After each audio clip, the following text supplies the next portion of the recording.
말씀입니다.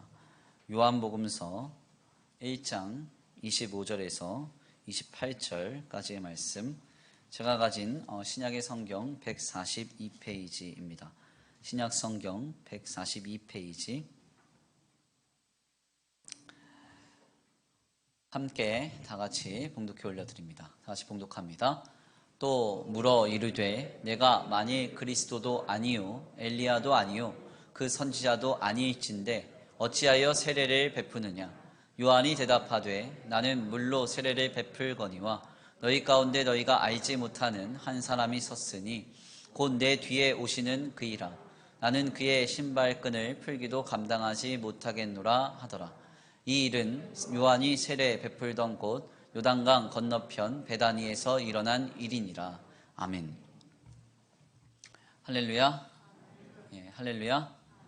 오늘도 하나님의 예비하신 귀한 은혜가 있는 줄 믿습니다.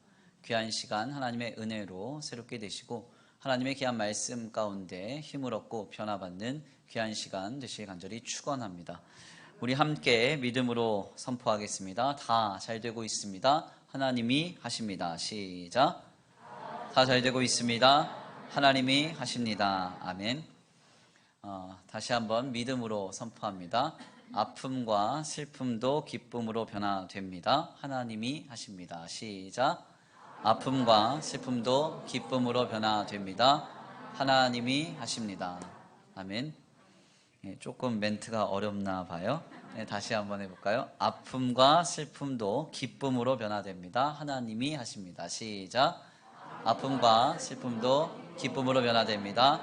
하나님이 하십니다. 아멘.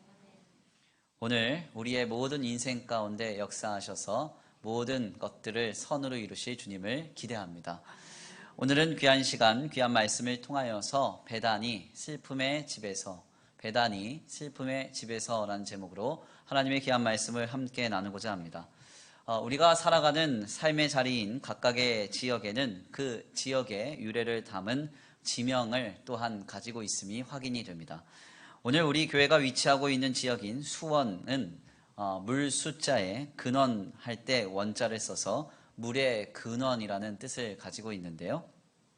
예적부터 물이 풍부하여서 물의 고장이라 불렸던 데에서 오늘 우리가 사는 이곳을 수원이라고 불렀다는 것입니다.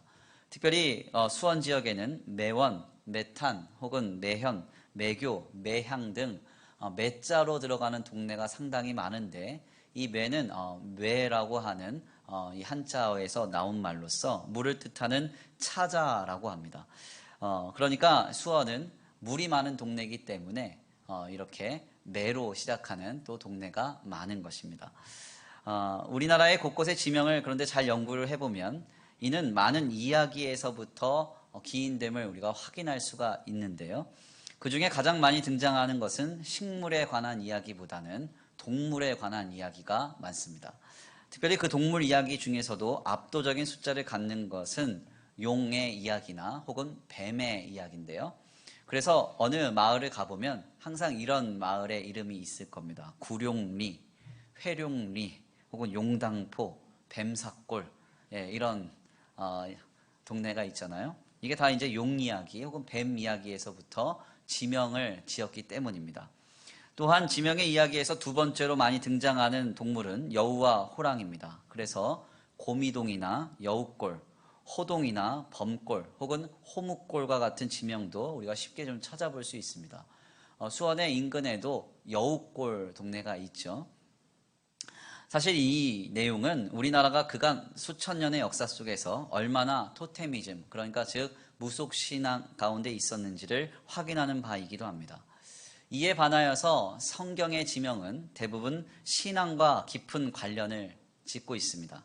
그래서 대부분의 구약의 성경을 보면 많은 믿음의 선조들이 신앙을 고백한 그 자리가 그 지역의 이름이 되곤 하는데요. 예를 들어서 이삭이 하나님으로부터 우물을 얻고 신앙을 고백한 자리는 언약의 우물, 언약의 우물이라는 뜻의 부엘세바라고 불려집니다. 그리고 야곱이 형 에서를 피해 도망을 가다가 천상의 하늘 사닥다리를 보고 내가 하나님을 보았다라고 고백했던 그 자리는 베델, 하나님의 집이라는 뜻의 지명을 갖게 됩니다. 더 나아가 야곱이 하나님의 사자와 씨름하여 이긴 그 자리는 분이엘, 내가 하나님과 겨루어 이겼다, 하나님과 겨루어 이김이라는 뜻의 지명을 얻게 됩니다. 이 외에도 이삭이 모든 우물을 양보해 주고서도 세 번째로 우물을 얻은 그 자리는 르호봇이라는 지명을 얻게 되고, 하나님을 향한 신앙을 어긴 아간이 묻혔던 그 자리는 아골골짜기가 되는 등 실상 거의 대부분 성경에서 나타난 성서 지명은 다 신앙과 깊은 관련이 있음을 우리가 확인할 수가 있습니다. 이러한 방향에서 오늘 우리는 요한복음서에서 등장하는 첫 지명을 눈여겨보지 않을 수 없습니다. 요한복음서는 과연 어떤 지역을 우리에게 처음 전하고 있을까요? 하나님의 역사의 현장이 첫 시작됐던 그 현장은 어디라고 말하고 있습니까?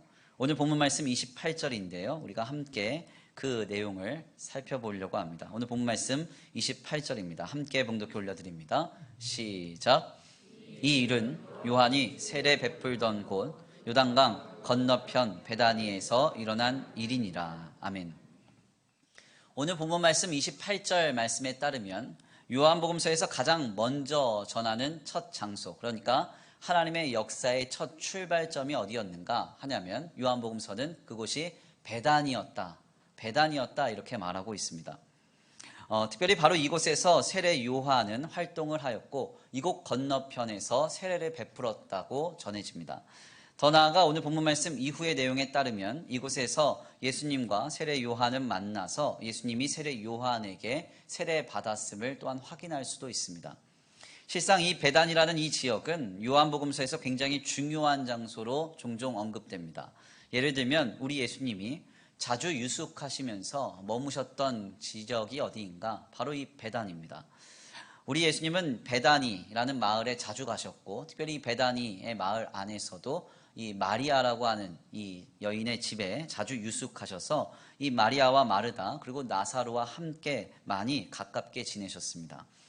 또한 주님은 이 베단이라는 곳에서 사흘간이나 죽어 있었던 나사로를 살리시기도 했습니다. 그러니까 요한복음서에서 증거하는 이 베단이라는 지역은 굉장히 독특한 특징과 중요성을 가지고 있다는 것이죠. 우리는 여기까지의 내용을 생각해 보면서 이런 질문을 하게 됩니다. 하나님의 말씀인 성경은 1.1획도 헛된 것이 없는 줄 믿습니다. 더 나아가 아무 의미 없이 주님이 우리에게 그 내용을 전하시지도 않는 줄 믿습니다. 그런데 오늘 본문 말씀 요한복음서 1장 서두를 보면 세례 요한이 유대 종교 지도자들과 대담을 나눌 때 내가 누구냐? 네가 누구기에 세례를 베푸느냐? 이러면서 그를 다그치고 질책할 때 세례 요한이 이들을 향하여서 진정한 신앙의 고백으로 대답하고 더 나아가 그 내용 속에서 그의 본성과 그의 본질적인 특징을 우리가 확인할 수 있는 이 확인된 이 자리가 베단이었다는 사실은 굉장히 중요한 신앙적인 함의가 있다는 것입니다. 왜 하나님은 요한복음서를 통해 예수님께서 탄생하신 장소인 베들레헴이라는 지역을 조명하시기도 전에 가장 먼저 베다니라는 지역을 우리에게 소개해 주시는 것일까요? 더 나아가 성서신학적으로 가장 중요한 장소 중 하나인 갈릴리나 혹은 예루살렘이라는 그 지역에서 일어난 일들보다 왜 주님은 가장 먼저 요한복음서를 통해서 베단이라는 지역을 우리에게 먼저 소개하시는 것입니까? 실상 여기에는 아주 깊은 의미가 있습니다. 요한복음서는 마태복음서나 마가복음서 혹은 누가복음서와는 달리 상징성을 많이 담는 독특한 특징이 있는데요. 그래서 비유와 상징의 메시지가 상당히 많고 마태복음과 마가복음 그리고 누가복음이라고 하는 소위 공관복음서와는 완전히 다른 순서와 특별한 기사들로 예수 그리스도의 메시아 사역을 증거하십니다. 이런 특징을 전제하면서 하나님께서 왜 예수 그리스도를 통하여 이루시는 새로운 신약, 새로운 역사의 출발점에서 왜 주님은 베단이라는 지역을 가장 먼저 언급하시는가? 우리는 생각하지 않을 수 없습니다. 앞서 나눈 바와 같이 베다니는 예수님의 공생의 현장에 있어 가장 중요한 삶의 자리 중 하나였습니다. 주님은 늘 이곳에서 유숙하셨고요. 많은 이들을 고치셨고 또한 가르치셨습니다. 또한 이곳에서는 마리아의 헌신으로 예수님의 장례가 예비되어서 한 나드의 순전한 향유로 예수님의 머리부터 발끝까지 적셔지기도 했습니다. 그리고 여기서 더 나아가 예수님은 바로 이곳에서 죽은 지 사흘이나 된 나사로를 살리셔서 나를 믿는 자는 영원히 죽지 아니할 것이요, 이렇게 주님이 분명하게 선포하시는 부활의 메시지가 이곳에서 선포되기도 했습니다. 이렇게 중요한 장소인 하나님께서 베단이라는 지역을 요한복음서에서 가장 먼저 소개하시는 이유는 간단합니다. 그것은 바로 우리 주님은 베다니에서 일하시는 하나님임을 우리에게 증거하고 계시기 때문입니다. 우리 주님은 어떤 분이신가? 우리 주님은 베다니에서 일하시는 주님이라는 거예요. 베다니에서 역사하시는 하나님이시라는 것입니다. 그리고 오늘 우리에게도 우리의 삶의 베다니와 같은 현실 속에서 일하실 것임을 약속하고 계시는 것입니다. 그렇다면 이 베단이라는 지명의 뜻은 무엇입니까? 놀랍게도 이 베단이라는 이름의 뜻은 슬픔의 집, 번민의 집, 그리고 가난한 자의 집이라는 뜻입니다. 즉 요한복음서는 베단이라는 지명을 가장 먼저 전하면서 우리가 믿는 주님은 베단이 슬픔의 자리에서 일하시는 주님이시다. 베단이 번민의 집에서 일하시는 주님이시다. 베단이 가난한 자의 자리에서 일하시는 하나님이시다. 주님 선포하고 계시는 것입니다. 그러므로 오늘 요한복음서에 첫 등장하는 지명인 이 베다니는 오늘 우리에게 신앙적으로 큰 통찰을 주는 장소임을 우리는 잊지 말아야 합니다. 오늘 본문 말씀을 통하여 하나님이 오늘 우리에게 약속하시는 것이죠.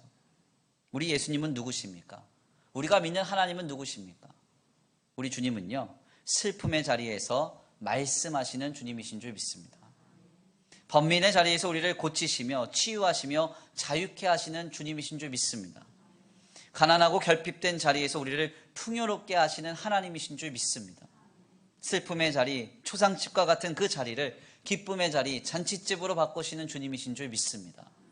바로 이것을 요한복음서의 서두는 베다니에서 신약을 시작하신 하나님의 역사로 우리에게 소개하고 있는 것입니다. 실상 요한복음서는 이러한 상징의 이야기로 가득 차 있습니다. 먼저 요한복음서 2장에만 증거되는 특별한 기사인 가나의 혼인잔치에서는 물이 포도주로 바뀌어지는 역사가 전해집니다. 물이 포도주로 변화되는 기적은요, 단순한 기적이 아닙니다. 이는 슬픔과 번민의 자리를 기쁨의 자리로 바꾸시는 하나님의 역사를 예표하는 것입니다. 유대의 전통 관례상 최소 7일 이상 진행되는 혼인잔치 자리에 느닷없이 포도주가 떨어집니다. 그러니까 오늘 우리는 하루 한두 시간 이렇게 결혼식장 가서 행사 참석하잖아요. 그런데 유대 전통 관례는 혼인잔치 한 번 열면 최소 7일, 길게는 보름까지 잔치를 벌입니다. 그런데 그때 갑자기 포도주가 떨어진 거예요. 고대 근동 지방은 물에 석회수가 많아서 포도주를 물로 대신하여 시금하였기 때문에 특별히 잔치자리에 포도주가 없다는 것은 초대된 많은 이들을 기만하는 행위로 비춰질 만한 것입니다. 그러니까 혼인잔치 자리의 주인이 이제 많은 사람들에게 실수할 일만 남은 거예요. 비난당할 일만 남은 것입니다. 그런데 바로 그때 그 자리에 누가 계셨느냐? 예수님이 계셨다는 거예요. 예수님이. 그 망칠 뻔한 혼인잔치 자리에 예수님이 오셔서 물을 포도주로 바꾸사 더 좋은 포도주로 그 잔치가 흥하게 되는 역사를 이루셨다고 성경은 말합니다. 잘 한번 생각을 해보세요. 예수님이 신랑에게 뭔가를 받았기 때문에 주님이 그렇게 해주셨습니까? 아니면 거꾸로 신랑이 예수님에게 뭔가 약속을 해주셨기 때문에 예수님이 물을 포도주로 바꾸셨을까요? 하물며 신랑이 예수님한테 돈을 줬습니까? 그렇지 않습니다. 다만 예수님은 잔치자리에 찾아오셔서 은혜로, 오직 은혜로 물을 포도주로 바꿔주시고 그 곤란한 잔치자리를 더 흥한 잔치자리로 바꿔주신 것입니다. 이것은 그러므로 하나님의 구원의 예표입니다. 그리고 하나님의 역사의 예표입니다. 오늘 우리의 삶의 모든 비참을 다만 찾아오사 은혜로 바꿔주실 주님을 증거하고 있는 것입니다. 또한 하루 종일 갈릴리 호수에 나가 애를 썼어도 물고기를 잡지 못했던 베드로는 부활의 예수님을 만나 그물이 찢어지도록 물고기를 잡게 됩니다. 그래서 흥하게 되는데요. 그 결핍된 자리에서 물고기를 153마리, 그래서 모나미 펜에 새겨진 153이라는 특별한 숫자를 증거하는 그 기사 역시도 요한복음서에서만 증거되는 내용입니다. 베드로가 부활의 예수님께 물고기를 잡게 해달라고 요청했을까요? 아닙니다. 부활의 예수님께 그가 회개하고 돌아서서 내가 잘못했다고 고백하니까 주님이 물고기를 153마리나 주셨을까요? 그것도 아닙니다. 베드로가 예수님께 돈을 드렸나요? 그것도 아닙니다. 다만 부활의 주님은 찾아오셔서 십자가의 현장에서 예수님을 부인한 채 고향으로 돌아가 밤새 수고했지만 아무것도 잡지 못한 베드로에게 배 오른편에 그물을 던지라 말씀하셨고, 이 말에 순종한 베드로가 이와 같은 하나님의 역사를 경험하게 된 것입니다. 그러므로 베드로의 이 놀라운 체험은 하나님의 구원의 예표입니다. 그리고 하나님의 역사의 예표입니다. 우리의 주님이 번민과 결핍된 우리의 삶의 자리에 찾아오셔서 기쁨과 풍요를 허락해 주시겠다고 하는, 모든 것을 바꾸사 기쁘게 하시고 풍요케 하시겠다고 하는 주님의 약속인 것입니다. 더 나아가 돌아가신 예수님께 향유를 부으려고 무덤가를 방문한 마리아는 시신이 온데간데 없이 사라진 예수님의 무덤가에서 울고 또 울 수밖에 없었습니다. 자신의 계획이 틀어지고 자신의 계획대로 삶이 진행되지 않아서 너무 실망하여 낙담한 것입니다. 그가 얼마나 낙심했는지 그는 눈앞에 서 계신 예수 그리스도를 보고도 알아보지 못하고 울고만 있었습니다. 바로 그 시리의 자리에서 여자여 어찌하여 우느냐, 마리아야 어찌하여 우느냐 라고 말씀하셔서 그를 부활의 기쁨과 부활의 자유로 회복시켜 주신 그 일은 요한복음서에서만 증거되는 특별한 기사입니다.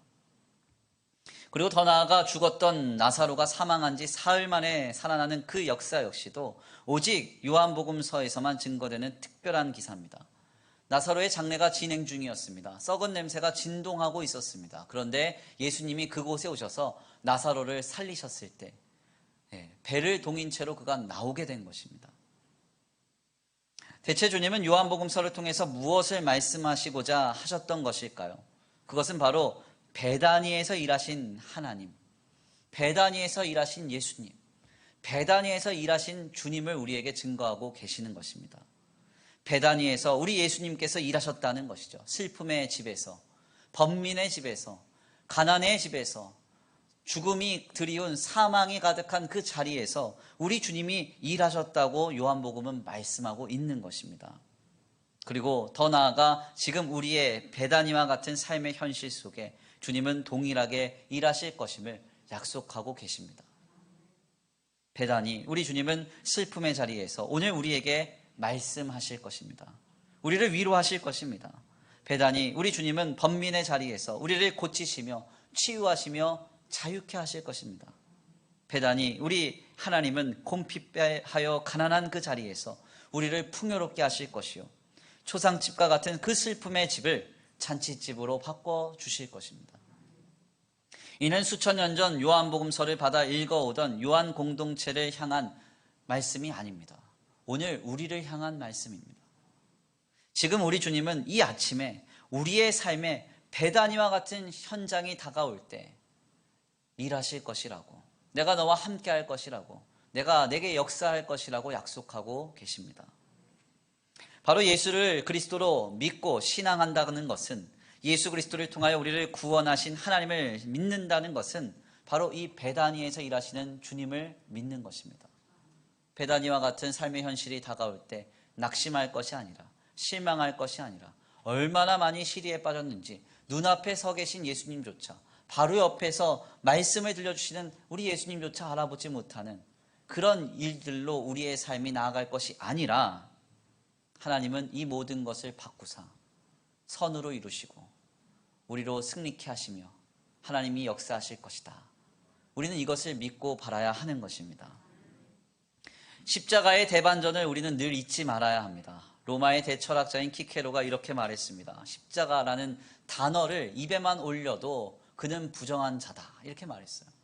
이렇게 수치와 모멸, 비참과 그리고 저주가 가득했던 그 십자가에서 세상이 감당할 수 없는 하나님의 영광과 하나님의 완전하신 구원의 역사를 이루신 분이 누구십니까? 우리 하나님이십니다. 우리 예수님이십니다. 이 놀라운 십자가의 대반전을 이루신 우리 주님이 오늘 우리로 바꾸시지 못할 일이 뭐가 있겠습니까? 바꾸시지 못할 삶이 뭐가 있겠어요? 바꾸시지 못할 일이 무엇이 있겠습니까? 그러므로 성도된 우리는 어떠한 현실 속에서도 결단코 이 베다니의 주님을 놓지 말아야 합니다. 절대 이 베다니에서 일하시는 하나님을 잊지 말아야 한다는 것입니다. 변치 않는 모습으로, 변치 않는 마음으로 주님을 신앙하고 신뢰함으로 우리 예수님을 통하여 하나님이 하실 일을 온전히 우리는 신앙해야 한다는 것입니다. 오늘 칼럼을 통해 나눠드린 종교개혁자 칼빈의 고백입니다. 제가 한번 읽어드리겠습니다. 하나님의 섭리가 옳게 찬양될 때라는 것은 성도들이 최대한의 결핍에도 절망하지 않고 오히려 죽음으로부터 소망을 가지고 하나님에게 향할 때다. 왜냐하면 하나님은 자기 백성들이 나중에 배부르게 하기 위해서 일시적으로 굶게 하시며 생명의 빛을 다시 주기 위해서 죽음의 골짜기에 있게 하시기 때문이다. 너무나 인상적인 고백이 아닙니까? 최대한의 결핍에도 성도는 결코 절망하지 않고 죽음으로부터 소망을 가지고 우리를 배부르게 하실 주님을 신앙해야 한답니다. 생명의 빛으로 모든 것을 바꾸실 하나님을 찬양해야 한답니다. 아멘입니까? 이것이 바로 오늘 우리가 신앙으로 살아가는 성도의 견지된 자세라는 것입니다. 그러므로 이렇게 예수 그리스도를 통하여 나를 구원하신 하나님을 믿고 바람으로 어떠한 삶의 현장과 고통 속에서도 결단코 낙심하시지 않을 수 있는 저와 우리 성도들 모두가 되시길 간절히 축원합니다. 우리의 슬픔을 기쁨으로 바꿔주실 것입니다. 우리의 고단함을 하나님의 영광으로 바꿔주실 것입니다. 모든 것을 합력하여 선으로 바꿔주실 줄 믿습니다. 그래서 이렇게 예수를 그리스도로 믿고 신앙하여 예수님을 통해서 나를 구원하신 하나님을 믿는 굳건한 신앙의 성도들은 한결같은 공통적인 삶의 특징이 전해집니다. 그것은 바로 베다니에서 일하시는 하나님을, 베다니에서 일하시는 예수님을 온전히 신뢰한다는 것입니다. 슬픔의 자리에서 일하시는 하나님, 번민의 자리에서 일하시는 하나님, 가난한 자리에서 일하시는 하나님, 죽음의 권세가 뒤덮은 초상집과 같은 그 자리에서 일하시는 하나님을 믿는다고 하는, 그분을 고백한다고 하는 공통적인 성도의 특징이 있습니다. 제가 여러 번 강단을 통해서 말씀드린 예화입니다. 초기 한국교회에 한 선교사 부부가 와서 복음을 증거했습니다. 수년 만에 조선이라고 하는 이 땅에서 아이를 갖게 됐었는데요. 그 아이가 태어난 지 8개월 만에 세상을 떠났습니다. 그리고 나서 3년 만에 또다시 생긴 둘째 아이는요, 고작 하루 만에 세상을 떠납니다. 이 일로 아내가 병을 얻어서 1년 만에 세상을 떠났습니다. 이런 그에게 조선 사람들이 묻는 거예요. 아니, 당신을 믿는 신은 누군데 대체 왜 이렇게 당신을 고통스럽게 합니까? 왜 당신의 삶에 이렇게 저주로 물들어 있습니까? 이렇게 질문할 때 그가 찬송시를 지어서 이렇게 답했다고 전해집니다. 예수님은 누구신가? 우는 자의 위로와 없는 자의 풍성이며 천한 자의 높음과 잡힌 자의 노임되고 우리 기쁨 되시네. 아멘입니까? 가장 절망스러웠던 그 자리, 세상 사람들이 봤을 때 가장 저주스럽다 여겼을 그 자리에서 이 선교사는 베다니에서 일하실 주님을 고백했습니다. 우는 자의 위로가 되실 하나님, 없는 자를 풍성하게 하실 하나님, 천한 자를 높여주실 하나님, 잡힌 자를 자유케 하실 하나님을 고백했던 것입니다. 이 선교사가 누구일까요? 그는 바로 초기 한국 교회의 선교 사역에 큰 발자취를 남긴 밀러 선교사, 민로아 선교사입니다. 또한 미국의 시카고에 살던 어느 부부는요, 아들을 열병으로 잃은 후에 한 달 뒤 시카고 대화재로 온 집안이 다 불타 재산을 다 잃어버립니다. 이제 망하여서 배를 타고 시골로 떠나게 되는데요. 하필이면 설상가상으로 그 배 안에서 큰 풍랑을 만납니다. 그 자리에서 그는 그의 4딸 모두를 다 하나님께로 올려보내게 됐습니다. 이 부부는 이제 슬픔에 마음을 감싸 안은 채 시골로 내려와 두 부부가 온 마음을 다하여서 고아와 약자들을 섬기는 일에 매진합니다. 이것을 발견한 지인들과 주변 사람들이요, 그들을 보고 미쳤다 그랬습니다. 비판했습니다. 니네들의 삶을 봐라. 뭐가 소망이 있느냐? 뭐가 기쁨이 있느냐? 왜 그러고 있느냐? 하면서 그들을 지탄했습니다. 그때 그 남편 집사님이 이렇게 시를 지어 고백합니다. 내 평생에 가는 길 순탄하여 늘 잔잔한 강 같든지 큰 풍파로 무섭고 어렵든지 나의 영혼은 늘 편하다. 내 영혼 평안해. 내 영혼 평안해. 내 영혼 평안해. 오늘 우리에게 잘 알려진 이 찬송가의 가사는 본래 내용이 이와 같습니다. 제가 한번 읽어드리겠습니다. 내 인생길에 강같은 평화가 흘러들 때에도, 거친 파도 같은 슬픔이 몰아칠 때에도, 내 운명이 어떻든지 주님은 날 이렇게 말하도록 가르치셨네. 평안해요, 평안해요, 내 영혼이 평안해요. 이 놀라운 가사를 통해 자신의 신앙을 고백한 이가 누구일까요? 그는 잘 나가던 변호사로 무디 목사를 물신양면으로 섬기다가 하루아침에 망해버렸던 집사님, 스페포드 집사님입니다. 그는 그 절망의 자리에서 베다니에서 일하실 하나님을 믿었습니다. 그래서 이렇게 고백했던 거예요. 내 영혼은 평안해요, 평안해요, 평안해요. 아멘입니까? 번민의 집을, 슬픔의 집을, 결핍의 집을 바꾸실 주님을 믿었기 때문입니다. 더 나아가 사랑하는 약혼녀를 불의의 사고로 세상에 먼저 떠나 보내고 뒤이어 수년 만에 만난 두 번째 연인 역시도 사고로 연이어 두 번이나 잃었던 조셉 스크리브는 고향으로 돌아와서 일평생 봉사활동을 하면서 이렇게 고백했습니다. 근심 걱정 무거운 짐 아니 진자 누군가, 피난처는 우리 예수 주께 기도드리세. 세상 친구 멸시하고 너를 조롱하여도 예수 품에 안기어서 참된 위로받겠네. 아멘입니까? 세상 친구 멸시하고 너를 조롱하여도 예수 품에 안기어서 참된 위로를 받겠답니다. 이들의 공통점이 무엇입니까? 베다니, 슬픔의 집에서 일하실 하나님을 믿었다는 것입니다. 베다니, 결핍의 자리에서, 번민의 자리에서, 죽어진 자리에서 우리를 일으켜 세우실 주님을 믿었다는 것입니다. 이사야서 61장 3절 주님의 약속입니다. 제가 읽어드리겠습니다. 무릇 시온에서 슬퍼하는 자에게 화관을 주어 그 죄를 대신하며 기쁨의 기름으로 그 슬픔을 대신하며 찬송의 옷으로 그 근심을 대신하시고 그들이 의의 나무 곧 여호와께서 심으신 영광을 나타낼 자라 일컬음을 받게 하려 하심이라. 아멘입니까? 우리 주님이 약속하고 계세요. 내가 너희의 슬픔을 바꿔주리라. 화관으로 바꿔주리라. 내가 제 대신 희락으로 너희에게 역사하리라. 내가 슬픔의 옷을 찬송의 옷으로 바꿔주리라. 내 근심을 영광으로 바꿔주리라. 주님 지금 우리에게 말씀하고 계시는 것입니다. 그러므로 오늘 우리는 베다니에서 일하실 주님을 향한 우리의 신앙을 회복해야 합니다. 우리의 슬픔을 주목하지 마십시오. 우리의 아픔을 주목하지 마십시오. 우리를 짓누르고 있는 번민과 결핍에 내 마음을 빼앗기지 마십시오. 베다니에서 일하실 주님께 우리의 마음을 두시기를 바랍니다. 베다니에서 일으켜 세우실 주님을 기대하시기 바랍니다.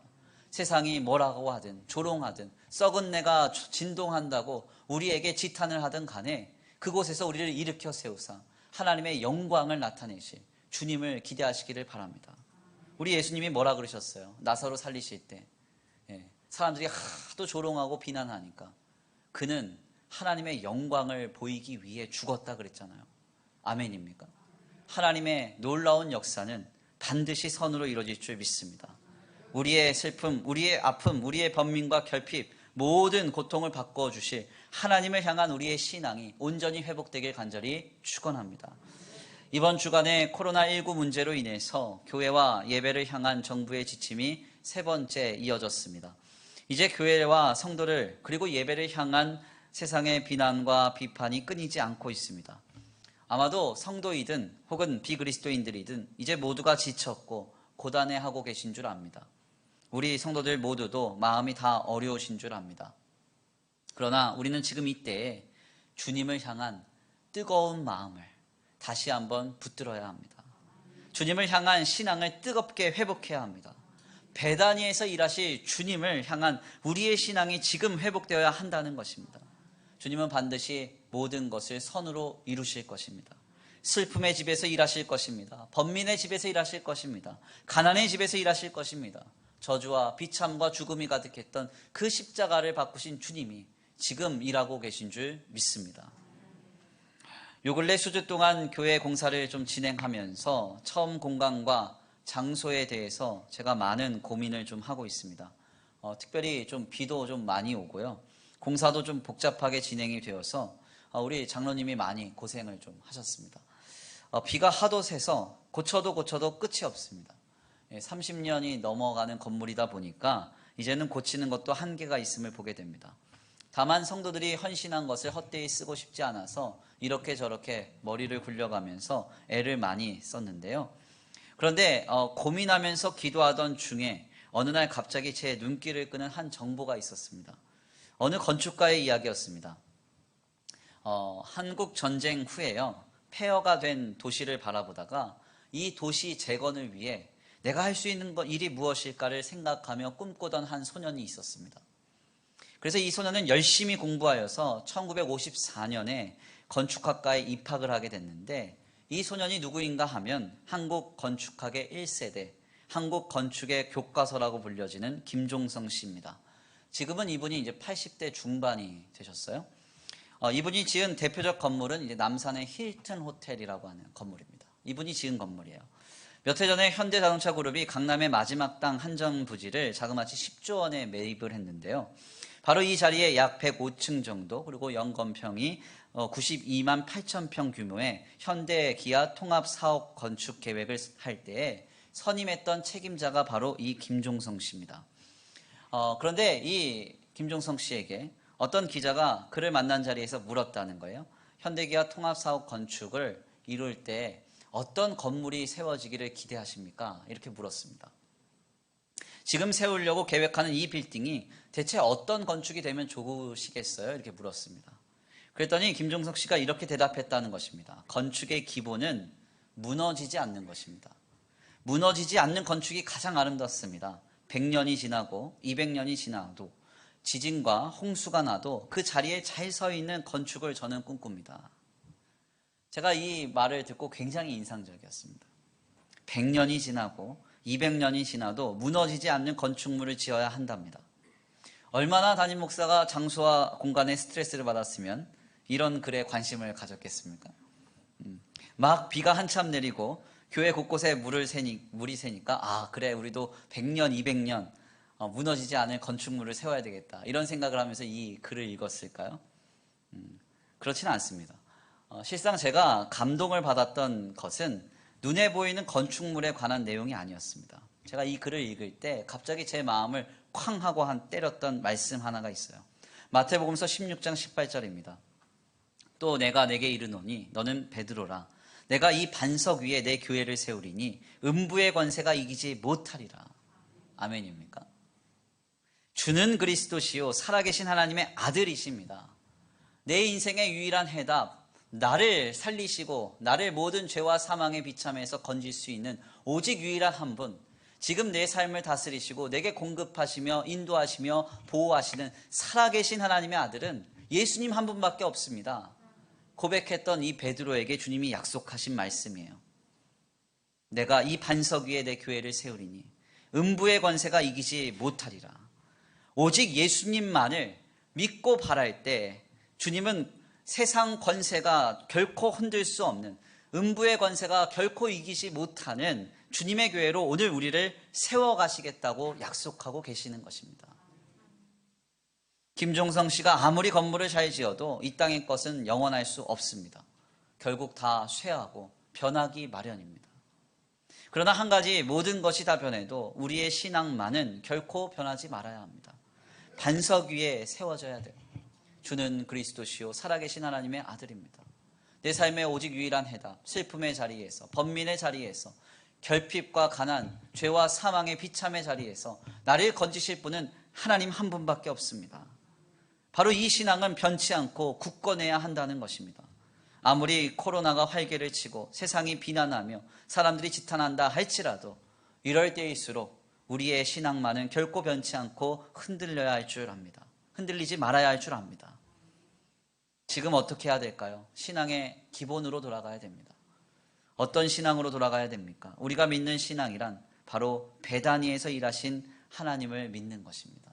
십자가에서 일하신 주님을 믿는 것입니다. 슬픔의 집에서, 번민의 집에서, 가난과 결핍, 죄와 사망의 비참한 그 자리에서 일하신 주님을 우리는 믿고 바라야 합니다. 오늘 이 아침에 그 주님을 만나시기를 간절히 축원합니다. 지금 슬픔의 자리에서 말씀하시어 우리를 위로하시는 주님을 만나십시오. 지금 번민의 자리에서 우리를 고치시며 치유하시는 그 하나님을 만나시기를 바랍니다. 지금 가난과 결핍의 자리에서 우리를 풍요롭게 하시는 그 예수님을 만나시기를 바랍니다. 모든 죄와 사망의 비참을 끊어내시고 슬픔의 자리, 초상집을 기쁨의 자리, 잔치집으로 바꾸시는 그 주님을 경험하는 오늘 귀한 복된 주일 되시기를 간절히 축원합니다. 우리 이 시간 귀한 말씀 붙들고 함께 기도 올려드리겠습니다. 오늘 귀한 시간 말씀 붙들고 함께 기도하시겠는데요. 먼저 찬양으로 결단하겠습니다. 그렇습니다. 요한복음서에서 등장하는 첫 지명은 용이나 뱀이나 호랑이나 여우와 관련된 것이 아니었습니다. 우리 주님은 다만 슬픔의 집, 가난의 집, 번민의 집에서 세례 요한으로부터 시작한 하나님의 사역이 오늘 예수 그리스도를 통하여 결실하고 완성되었음을 말씀하고 계십니다.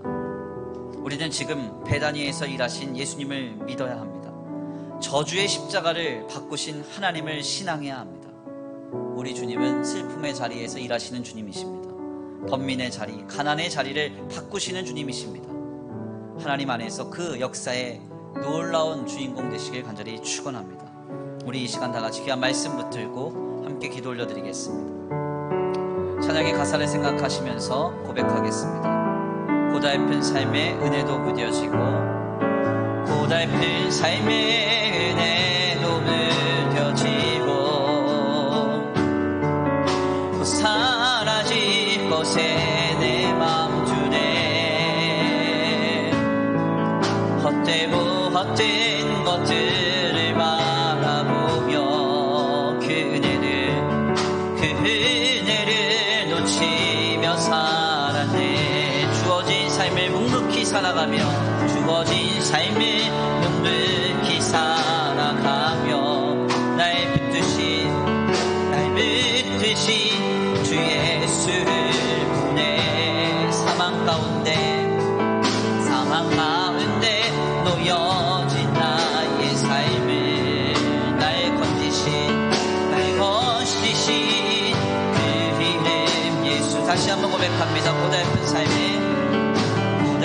삶의 은혜도 무뎌지고 못 사라질 것에 내 마음 두네 헛된 것들을 바라보며 그 은혜를 놓치며 살았네. 주어진 삶을 묵묵히 살아가며 날 붙드신 예수를 보내 아멘. 사망 가운데 놓여진 나의 삶을 날 건지신 그 이름 예수. 나의 한숨을 바꾸셨네. 나의 한숨을 바꾸셨네. 주를 향한 노래로 소망의 노래로 나의 눈물을 얻으신 주 예수 이름 안에 살게 하소서. 나의 한숨을 바꾸셨습니다. 나의 한숨을 바꾸셨네. 주를 향한 노래로 소망의 노래로 나의 눈물을 얻으신 주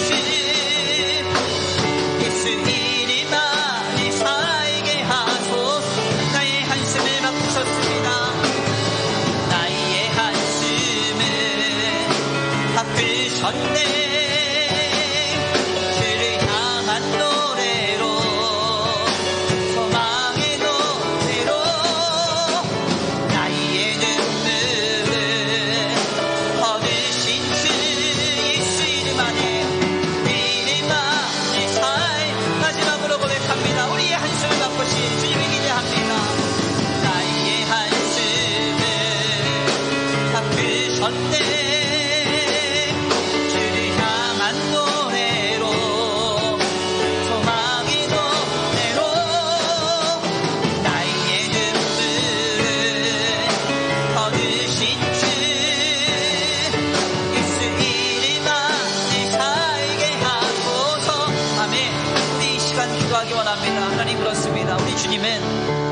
회단위에서 일하시는 주님입니다.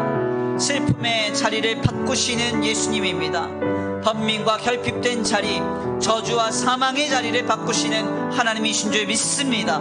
주님, 지금 우리의 삶에 찾아오사, 우리의 심령에 찾아오사 역사하여 주시옵소서. 모든 것을 선으로 바꾸사 하나님의 영광으로 이루어 주시옵소서. 우리 이 시간 간구하고 소원하시면서 귀한 말씀 붙들고 주여 한번 부르시고 통성으로 기도 올려드립니다. 주여 한번 부르시고 기도합니다. 주여, 하나님 감사합니다. 오늘 귀한 시간, 귀한 자리에 주님 앞에 나와 하나님의 귀한 말씀에 상고합니다. 하나님 그렇습니다. 하나님 그렇습니다. 하나님, 우리 삶에 슬픔의 자리 많지만, 우리 삶에 번민의 자리 많지만, 우리 삶에 낙심된 자리 많지만, 하나님 결핍된 자리 많지만 주님께서 이 모든 것을 바꿔주실 줄 믿습니다. 회단위에서 신약의 역사를 시작하신 주님, 회단위에서 예수 그리스도를 통한 하나님의 구원의 역사를 시작하신 주님, 지금 우리에게 역사하신 아버지 그 주님이신 줄 믿습니다. 하나님, 나의 슬픔을 주님께 올려드립니다. 나의 번민을 주님께 올려드립니다. 나의 결핍을 주님께 올려드립니다. 내 삶에 둘러싸고 있는 저주와 비참과 사망의 권세를 주님 앞에 의탁합니다. 주님, 이제 더 이상 우리가 눌리지 아니하고, 이제 우리가 더 이상 낙심치 아니하고 고단치 아니하고 그리스도 예수 안에서 아버지 힘을 얻고 위로를 얻고 소망을 얻게 되는 줄 믿사오니, 지금 아버지 우리에게 역사하여 주옵소서. 지금 우리에게 역사하여 주옵소서. 지금 우리에게 함께하여 주옵소서. 지금 일하여 주옵소서. 회단위에서 일하신 주님, 모든 것을 하나님의 손으로 이루어주시옵시고, 회단위에서 일하신 예수님, 지금 우리의 삶에 하나님의 영광이 임재되게 되게 하여 주옵소서. 세상의 문제, 아버지 가정과 직장과 생활의 문제, 사람의 모든 문제들이 해결되기 원합니다. 하나님 살아계시니 역사하여 주시고, 하나님 살아계시니 응답하여 주옵소서.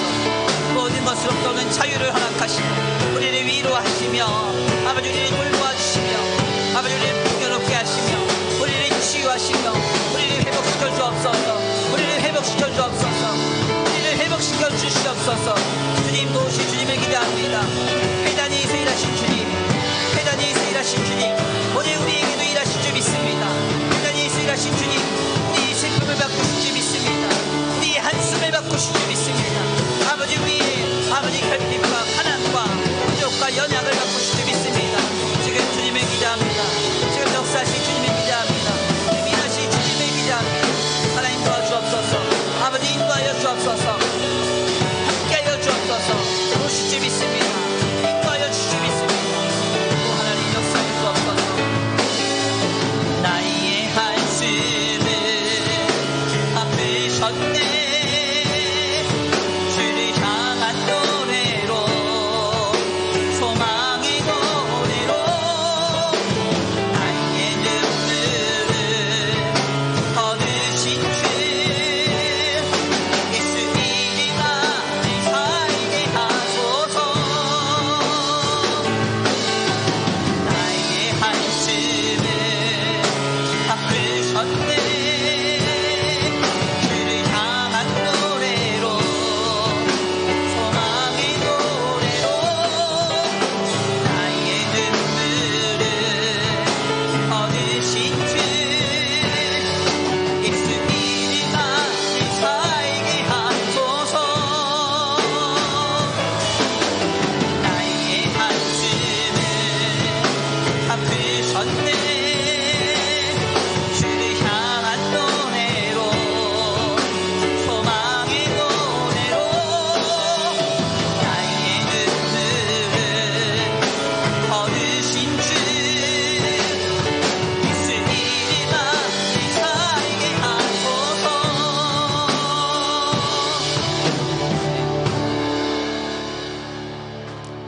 사랑과 은혜가 많으신 하나님 감사합니다. 오늘 귀한 시간, 귀한 자리로 인도하여 주셔서 하나님의 귀한 말씀 상고케 하시니 감사합니다.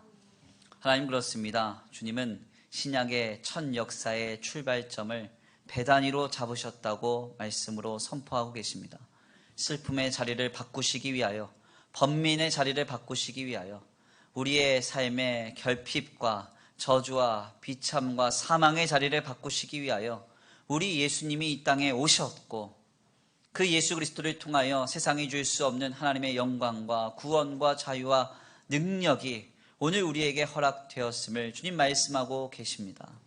주님, 이 역사 안에서 우리가 살아가기를 원합니다.